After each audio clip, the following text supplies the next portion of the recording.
So let's continue with the topic of replication eukaryotes.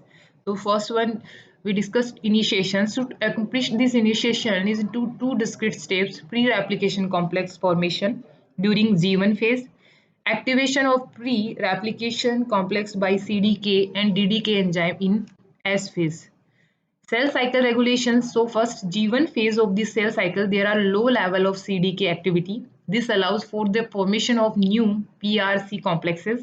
During the remaining phases of the cell cycle, there are elevated level of CDK activity. This inhibiting new PRC complex formations at the transition of this G1 stages to the S phase of cell cycle. S phase specific cyclin dependent protein kinase CDK cyclin dependent protein kinase and DBF4 kinase is known as DDK also transform the pre-RC replication complex into an active replication fork. So this is the effect of CDK activity on pre-RC replication complex formations and activations. So step in formation of the pre-RC. So recognition of the replicator by the eukaryotic initiator, ORC, origin recognition complex. Once ORC is bound, it recruits two helicase loading protein known as CDC, cell division cycle C6 protein, and CDT first, chromatin licensing and DNA replication factor first protein. In ORC and the loading protein recruit eukaryotic replication protein, helicase, and the mini chromosome maintenance 2 and 7 complexes. So insist the pre-replication complexes that are formed during G1 are only activated to initiate replication after cells pass from the G1 to the S phase 2 cell cycle. So next, in phosphorylation of these type of proteins results in the assembly or to add additional replication protein at the origin and the initiation at the S phase. So this type of a new protein includes three eukaryotic DNA polymerase, then converted to the active CMG, CDC45, MCM, mini chromosome maintenance, GINS helicase during S phase. So once DNA polymerase alpha and you can say primase synthesize an RNA primer and briefly extended it. So thus initiation of replication started. So this is the replication factor C recognize primer template junctions and loads pCNA. So proliferating cell nucleotide antigen of this site. This is the G1 phase and pre-S phase, S phase. This is start out of the initiation started of the replication phases. So enzymatic active topoisomerase are responsible for removing supercoils head of to the replication fork and helicase unwinds the strand of fork and polymerase alpha is associated with RNA primase synthesizing a primer or 10 nucleotide stretches of RNA.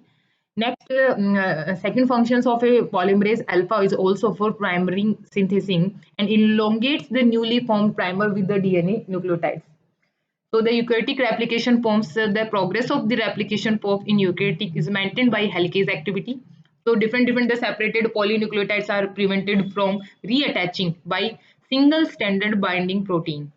So with the help of SSB protein in eukaryotic in eukaryotes in RPA. So elongation, we can say this elongation. So leading strand in synthesize start with the primase activity of DNA polymerase alpha to lays down an RNA primer. Then the DNA pole component of polymerase alpha adds a stretch of DNA. Then RFC assembles pCNA at the end of primer. pCNA displaces DNA polymerase alpha. DNA polymerase delta and binds to pCNA and the 3' ends to the growing strands to carry out highly processive DNA synthesis. So after that DNA polymerase delta recognizes the primer and begins leading strands synthesizing 5' to 3' direction. This is a formation. This is a leading strand synthesis. This is a elongation of leading strand.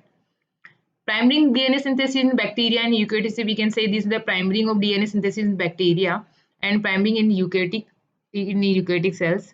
So lagging strand synthesis, in we discuss about RNA primer synthesized by DNA polymerase alpha in this 5' to 3' direction. First of all, completion of lagging strand synthesis require removal of RNA primer for each Okazaki fragment. So to solve this problem, there is a two model for completion of lagging strand, the RNH model, and the second one is the flap model. This is the RNH model and this one is a flap model. So in RNH model, the RNHH removes the primer up to the last ribonucleotide region, and next pen first removes the last ribonucleotide plus some of the DNA also. And after that, after completion of this process, DNA ligase links the two DNA fragments. In the flap model, you can say DNA polymerase delta and helicase push aside the primer and fan first cut the branch points and missing that time a missing phosphodiester bond, and after that in the completion of this process, DNA ligase links the two DNA fragments. So a summary of DNA replication, we can say the helicase unwinds the parental double helix. Second one, we can discuss about the single strand binding protein stabilize unbound parental DNA. And third one is the leading strand is synthesized continuously at the 5' to 3' direction by DNA polymerase. Fourth one, we can discuss the lagging strand is synthesized discontinuously. Primase synthesizes short RNA primer, which is extended by the DNA polymerase to form an Okazaki fragment. And the last completion, after the RNA primer is replaced by DNA ligase join the Okazaki fragment to the growing stage. This is the overall direction of the replication form. So histone synthesis continuous throughout the cell cycle, but most amount produce more protein responsible for that nucleosome assembly protein and chromatin assembly factor. So how replication has been take place at a telomeric end termination. So DNA polymerase cannot replicate the end of lagging strand because polymerase requires 3' overs and to bind at a daughter strand. So it requires some additional enzyme to perform it. First telomere. This is a GC guanine cytosine rich terminal portion of chromosome, highly repetitive and conserved sequence present in eukaryotes. So this is the telomeric sequence जो present is mammals like TTA, triple GC. In Arabidopsis thaliana in plants, triple TA, GGG. In Paramecium, TT, quadrat G. So termination of replication equals removal of the terminal primer at the end of lagging strand synthesizes leaving a small gap that cannot be filled. So if left unfixed, so this gap leads to the loss of terminal sequence. This is known as the end replication problem.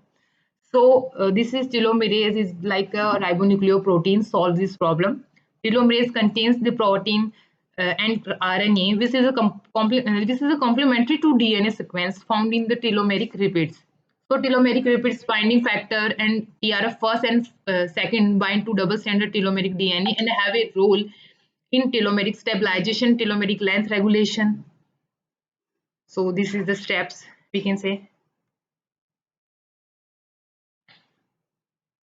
So first telomerase binds to 3' flanking end of telomeric that is complementary to telomerase RNA. So the bases are added using RNA as a template.